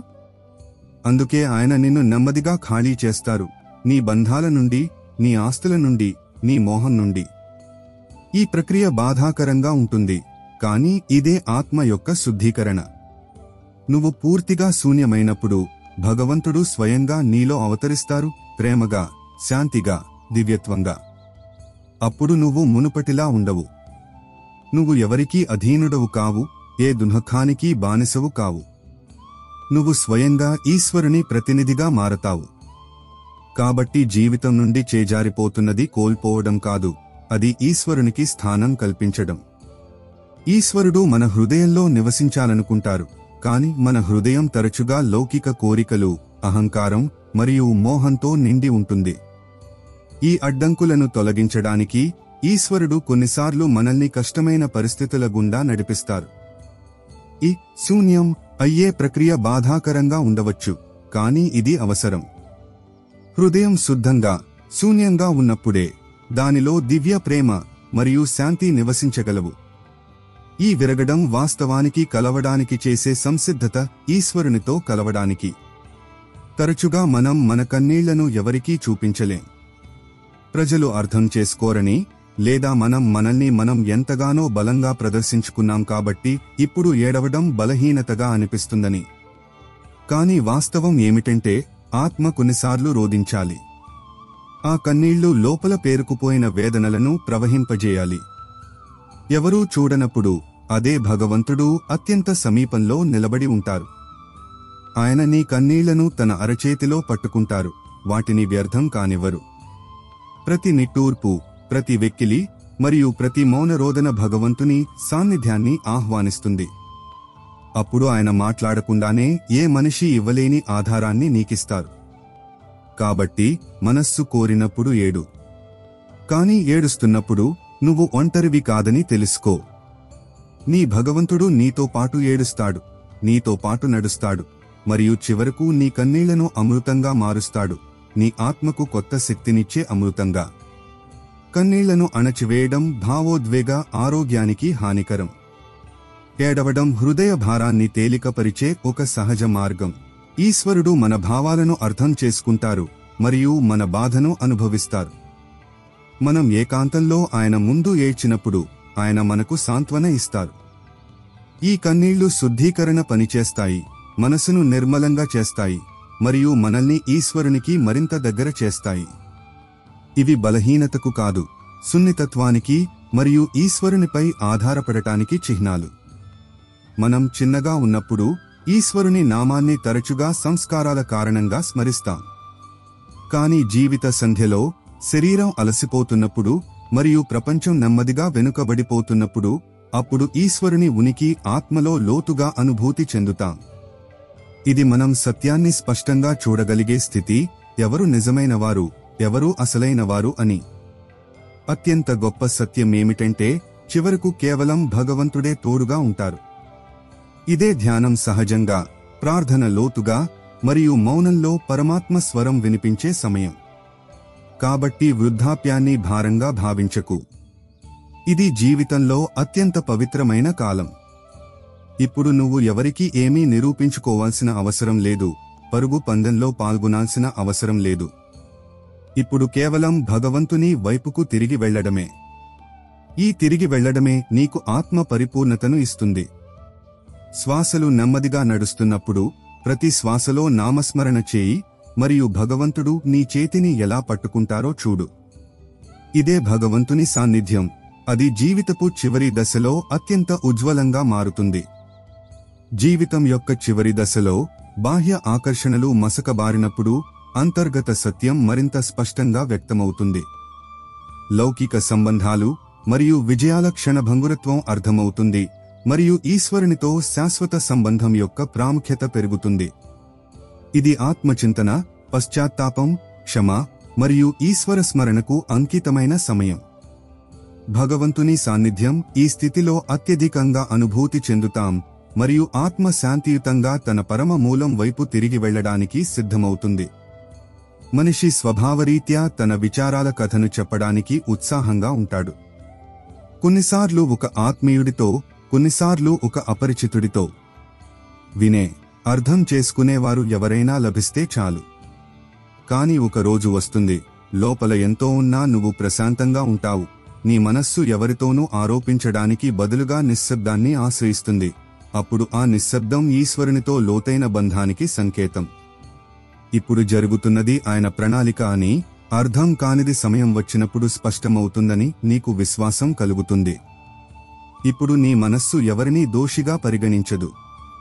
ఇప్పుడు నువ్వు ప్రతిచర్యలకు అతీతంగా ఉంటావు. ఇది ఆత్మ భగవంతునితో అనుసంధానమయ్యే స్థితి. ఇక్కడ ఫిర్యాదు స్థానంలో అంగీకారం మరియు దుఃఖం స్థానంలో సమర్పణ ఉంటుంది. ఇది లోపలి తుఫాను శాంతమైన సరస్సుగా మారే స్థితి.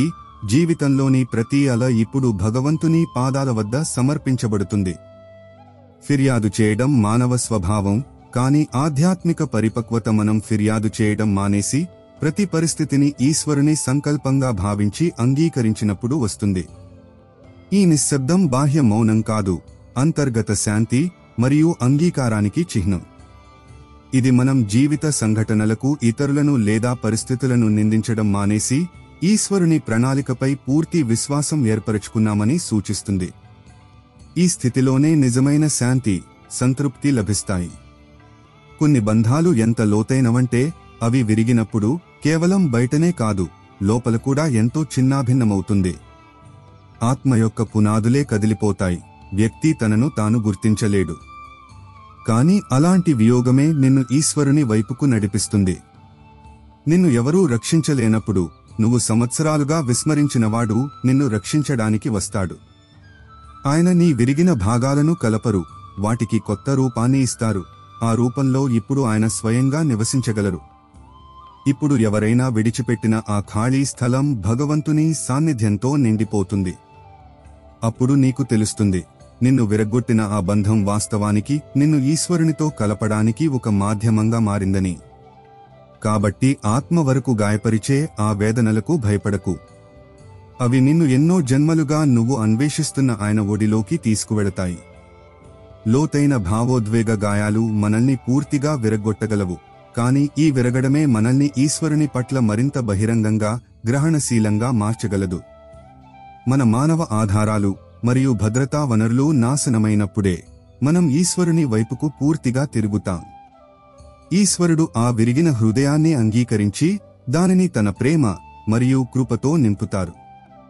ఈ అనుభవం మనల్ని రూపాంతరం చెందిస్తుంది మరియు ఈశ్వరునితో విడదీయరాని బంధాన్ని ఏర్పరచుకోవడంలో సహాయపడుతుంది. మనమందరం జీవితంలో ఏదో ఒకటి సాధించాలనే తొందరలో ఉంటాం. గౌరవం, ప్రతిష్ట, ప్రేమ, విజయం, గుర్తింపు. ఈ తొందర మన శ్వాస వేగాన్ని పెంచుతుంది, మనస్సు స్థిరత్వాన్ని దూరం చేస్తుంది. కాని ఒక సమయం వస్తుంది, ఈ పరుగు తనంతటా తానుగా ఆగిపోతుంది.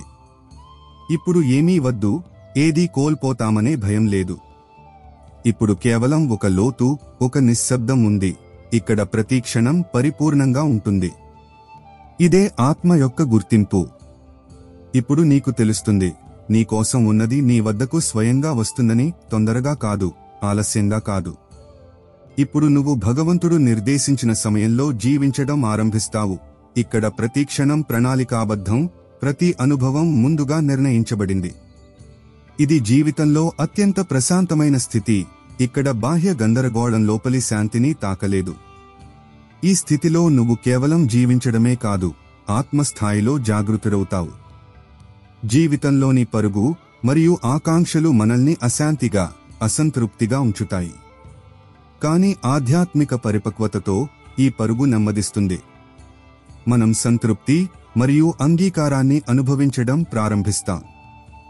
జీవిత సంఘటనలు ఈశ్వరుని ప్రణాళిక ప్రకారం జరుగుతాయని మనం అర్థం చేసుకుంటాం మరియు మనం వ్యర్థమైన చింత, తొందరపాటు చేయాల్సిన అవసరం లేదని గ్రహిస్తాం. ఈ స్థితి మనకు వర్తమాన క్షణంలో జీవించడం నేర్పుతుంది మరియు లోతైన అంతర్గత శాంతిని అందిస్తుంది. కొన్నిసార్లు జీవితం ఒక మలుపు తీసుకుంటుంది. అక్కడ ఇప్పుడు ఏమీ మిగలలేదని అనిపిస్తుంది. బంధాలు విరిగిపోతాయి, ఆరోగ్యం క్షీణిస్తుంది, ఆధారాలు దూరమవుతాయి మరియు ఇప్పుడు జీవితంలో ఏమీ మిగలలేదని అనిపిస్తుంది. కాని ఇదే భగవంతుడు ప్రవేశించే ప్రదేశం. నువ్వు అంతమైనట్లు భావించినప్పుడు ఆయన నిన్ను కొత్త రూపంలో తీర్చిదిద్దడం ఆరంభిస్తారు. నువ్వు నీ బూడిద నుండే ఫీనిక్స్ పక్షిలా ఒక కొత్త చైతన్యంతో పైకి లేస్తావు. ఇప్పుడు నువ్వు మునుపటిలా ఉండవు. ఇప్పుడు నువ్వు అనుభవంతో పరిపక్వం చెందావు, బాధతో పవిత్రుడైనావు మరియు సమర్పణతో సిద్ధంగా ఉన్నావు. ఇదే భగవంతుని లీల. ఆయన నిన్ను తన యోగ్యుడిగా మార్చడానికే నిన్ను విరగొడతారు. కాబట్టి జీవితం పూర్తిగా అంధకారంతో నిండిపోయినప్పుడు వెలుగు కోసం నిరీక్షించకు. స్వయంగా దీపంగా మారి ఇప్పుడు భగవంతుని కథ ఆరంభమవుతోందని తెలుసుకో. పూర్తి వినాశన క్షణాలు తరచుగా పూర్తి పునర్నిర్మాణ క్షణాలుగా ఉంటాయి. మన పాత నేను నశించినప్పుడే కొత్త మరింత వికసించిన నేను ఉదయిస్తుంది. ఈశ్వరుడు మనలోని అహంకారం మరియు అశుద్ధతలు తొలగిపోయి మనం ఆయన ప్రేమ మరియు కృపను గ్రహించడానికి యోగ్యులయ్యేలా మనల్ని విరగొడతారు. ఈ ప్రక్రియ అత్యంత బాధాకరంగా ఉండవచ్చు, కానీ దాని ఫలితం ఆత్మ ఉద్ధరణ మరియు ఈశ్వరునితో ఐక్యం. చాలామంది అంటారు, ఏడవకు, బలంగా ఉండు అని. కాని ఆత్మ యొక్క అతిపెద్ద బలం దాని సున్నితత్వం. ఏడవగలిగినవాడు అనుభూతి చెందగలడు. అనుభూతి చెందగలిగినవాడే భగవంతునితో అనుసంధానమవగలడు. భగవంతుడు నీ కన్నీళ్లను సంఖ్యలలో లెక్కించరు. ఆయన ప్రతి కన్నీటిని ఒక సందేశంగా మార్చి నీలోకి పంపుతారు. ఒక ఆత్మీయుడి నిర్లక్ష్యం వల్ల వచ్చిన కన్నీరు నీకు లోపలి శక్తిని చూపించగలదు. ఒక కల విరగడం వల్ల ప్రవహించిన కన్నీరు నిన్ను కొత్త మార్గంలో నడిపించగలదు. మౌన ప్రార్థనలో వచ్చిన కన్నీరు నీకు భగవంతునికి మధ్య ఉన్న ప్రతి దూరాన్ని చెరిపివేయగలదు. కాబట్టి ఏడు, కాని ఈ కన్నీళ్లు వ్యర్థం కావడం లేదని తెలుసుకుని ఏడు. అవి నిన్ను భగవంతునికి మరింత దగ్గర చేస్తున్నాయి మరియు నీ ఆత్మను మరింత పారదర్శకంగా మారుస్తున్నాయి. సున్నితత్వం బలహీనత కాదు, అది మానవత్వానికి మరియు ఆధ్యాత్మికతకు ముఖ్యమైన అంశం. కన్నీళ్లు హృదయ భావాలను వ్యక్తపరిచే మాధ్యమం. అవి మనల్ని ఈశ్వరుని పట్ల మరింత బహిరంగంగా, గ్రహణశీలంగా చేస్తాయి. ఈశ్వరుడు మన ప్రతి కన్నీటి విలువను అర్థం చేసుకుంటారు మరియు వాటిని మన ఆత్మశుద్ధి, ఉన్నతికి సాధనంగా మారుస్తారు. ఏడవడం మనల్ని తేలికపరుస్తుంది మరియు ఈశ్వరుని కరుణ, ప్రేమను అనుభూతి చెందడంలో సహాయపడుతుంది. కొన్నిసార్లు జీవితం ఒక మలుపు తీసుకుంటుంది. అక్కడ ఆత్మీయుల సమూహం ఉన్న ఒక విచిత్రమైన శూన్యత చుట్టుముడుతుంది. ప్రజలు ఉంటారు, స్వరాలు ఉంటాయి, కాని ఆత్మను ఎవరూ వినరు. నెమ్మదిగా ఈ దూరం లోపలికి కూడా ప్రవేశిస్తుంది. నువ్వు మాట్లాడతావు, కాని ఎవరూ గ్రహించరు. నువ్వు చూస్తున్నావు, కాని నీ కళ్ల వెనుక ఉన్న వేదనను ఎవరూ చదవలేరు. అప్పుడు ఒకరోజు నువ్వు నిశ్శబ్దంగా ఉంటావు. ఆ నిశ్శబ్దమే ఈశ్వరుని మొదటి స్పర్శ. ఆ నిశ్శబ్దంలో ఏ ఆకాంక్ష ఉండదు, ఏ ఫిర్యాదు ఉండదు. ఈ నిశ్శబ్దం ఈశ్వరుని భాష. అది నీ ప్రతి కన్నీటిని, ప్రతి ఆకాంక్షను, ప్రతి వేదనను చెప్పకుండానే వింటుంది. ఇప్పుడు నీకు ఎవరితోనూ ఏమీ చెప్పాల్సిన అవసరం లేదు, ఎందుకంటే నీ అంతరాత్మ స్వయంగా భగవంతునితో సంభాషించడం ఆరంభిస్తుంది. ఈ నిశ్శబ్దంలో మాటల కన్నా ఎంతో శక్తివంతమైన శాంతి ఉంటుంది. అందుకే జీవితం నిన్ను నిశ్శబ్దంగా మార్చినప్పుడు ఇప్పుడు ఈశ్వరుడు మాట్లాడబోతున్నారని అర్థం చేసుకో. బాహ్య ప్రపంచంలో వినబడలేదనిపించడం మనల్ని అంతర్ముఖులను చేస్తుంది. మానవ సంభాషణ విఫలమైనప్పుడు దైవిక సంభాషణ మొదలవుతుంది. ఈ సంభాషణ నిశ్శబ్దంగా, హృదయం నుండి హృదయానికి సాగుతుంది. ఈశ్వరుడు మన చెప్పలేని బాధలను, ప్రార్థనలను విని మనల్ని తన శాంతి మరియు ప్రేమతో నింపుతారు.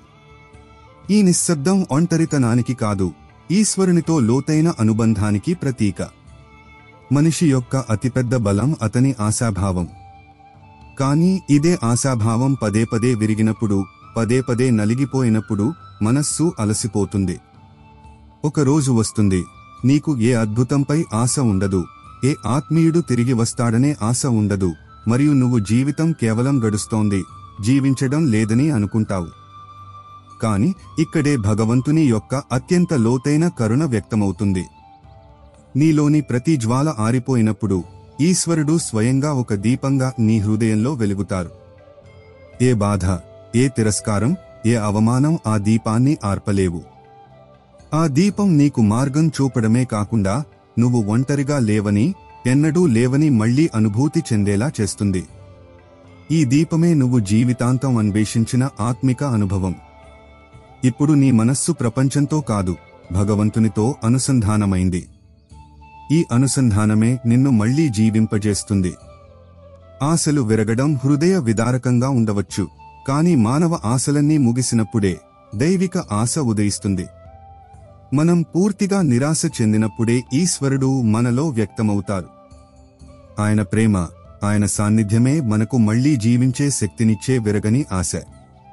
ఈ అనుభవం మనకు లౌకిక ఆశల క్షణభంగురత్వాన్ని నేర్పుతుంది మరియు ఈశ్వరునిపై పూర్తి ఆధారపడటాన్ని బోధిస్తుంది. జీవితంలో మనం ఎన్నో సాధించడానికి ప్రయత్నిస్తాం, కొన్ని బంధాలు, కొన్ని అవకాశాలు, కొన్ని కలలు. కానీ అన్నీ మన చేతిలోకి రావు. కొన్నిసార్లు సమయం దొరకదు, కొన్నిసార్లు ప్రజలు తోడుగా ఉండరు, కొన్నిసార్లు పరిస్థితులు అనుకూలంగా ఉండవు. అప్పుడు మనస్సు పశ్చాత్తాపంతో నిండిపోతుంది, ఆత్మ ప్రశ్నలతో చుట్టుముడుతుంది. ఒకవేళ అది లభించి ఉంటే ఏమయ్యేది? కాని ఆత్మ సత్యమేమిటంటే నీది ఏదో అది ఏ పరిస్థితిలోనైనా నీ వద్దకు చేరుతుంది. చేరనిది కేవలం ఒక అనుభవం, ఒక పాఠం, ఒక మలుపు, గమ్యం కాదు. కాబట్టి పదే పదే తిరిగి ఆ శూన్యతను చూడకు, అది ఎవరైనా లేకపోవడం వల్ల ఏర్పడింది. ఇప్పటికీ నీ దగ్గర ఉన్నదానిపై దృష్టి పెట్టు, నీ శ్వాస, నీ విశ్వాసం, నీ భగవంతుడు. ఎందుకంటే కోల్పోయి కూడా తిరిగి వచ్చేదే నీది. ఒకవేళ అది తిరిగి రాకపోతే దానికి తిరిగి రావడమే లేదు. ఈ సత్యం ఎంత చేదుగా అనిపించినా ఆత్మకు అంతగా శాంతినిస్తుంది. విధి మరియు కర్మ సిద్ధాంతాలను అర్థం చేసుకోవడం మనల్ని అనవసరమైన పశ్చాత్తాపం నుండి కాపాడుతుంది. మన అదృష్టంలో లిఖించబడినది మనకు లభించి తీరుతుంది, లిఖించబడనిది ఎంత ప్రయత్నించినా లభించదు. ఈ అవగాహనతో మనం వైఫల్యాలను, నష్టాలను మరింత సహజంగా అంగీకరించగలుగుతాం. మన దృష్టిని వర్తమాన క్షణాన్ని ఉత్తమంగా ఎలా ఉపయోగించుకోవాలి మరియు మన దగ్గర ఉన్నదానికి కృతజ్ఞతగా ఎలా ఉండాలి అనే దానిపై కేంద్రీకరించాలి. ఈశ్వరునిపై విశ్వాసం ఏది జరిగినా మన మంచికే జరుగుతుందని మనకు భరోసా ఇస్తుంది. చాలామంది ఫిర్యాదు చేస్తారు, జీవితం పదే పదే ఎందుకు భగ్నం చేస్తుంది? పదే పదే ఎందుకు అవమానిస్తుంది? పదే పదే నమ్మకద్రోహం అనే అగ్నిలో ఎందుకు నెడుతుంది అని. కానీ ఇది శిక్ష కాదు, ఇది ఆత్మ యొక్క పునర్నిర్మాణం. ఒక శిల్పి రాయిపై దెబ్బలు వేసి దానిలో అందమైన ఆకృతిని చెక్కినట్లు భగవంతుడు నీ ఆత్మపై బాధ అనే దెబ్బలు వేసి నీకు దివ్యత్వాన్ని ఆకారంగా ఇస్తారు.